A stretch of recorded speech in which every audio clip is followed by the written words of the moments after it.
তাই এই জগতে যে যে স্বরূপে উপলব্ধি করে তিনি তার নিকট সেইভাবে আদান প্রদান করে। যেমন ব্রজগোপিনীর নিকট শ্রীকৃষ্ণ, হনুমানজির নিকট পুরুষোত্তম শ্রীরাম, আর যোগীদের নিকট নিরাকার ব্রহ্মা। যে করে আমার আশ, আমি করি তার সর্বনাশ। তবুও যদি না ছাড়ে আমার পাশ, আমি হই তার দাসেরও দাস।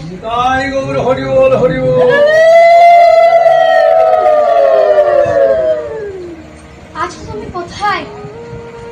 দেখা দাও প্রভু, দেখা দাও। এই অভাগাকে একবার দেখা দাও।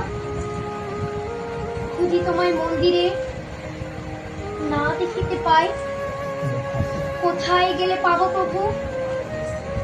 একবার দাও এই অভাগাকে তোমার চরণে ঠাই। জীবনে কষ্ট এলে মনে রেখো, ভগবান কিছু গড়তে গেলে আগে একটু ভেঙে নেয়। যে কাঁদে সে একদিন হাসে। অন্ধকারের যেমন আলোর মহিমা বোঝা যায়, সেই রকমই দুঃখ এলে সুখের মহিমাও বোঝা যায়। তাই হাত জোর করে ভগবানের কাছে আমরা এই প্রার্থনাই করি, হে কেশব, তুমি সর্বদা আমার হৃদয়ে প্রকাশিত হও। হে গোবিন্দ, তুমি আমাকে দুঃখ কষ্ট সহ্য করার শক্তি দাও।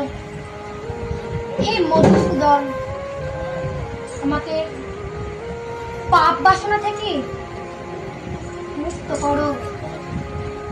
হে রাধানাথ, আমাকে ব্রজধামে বসবাস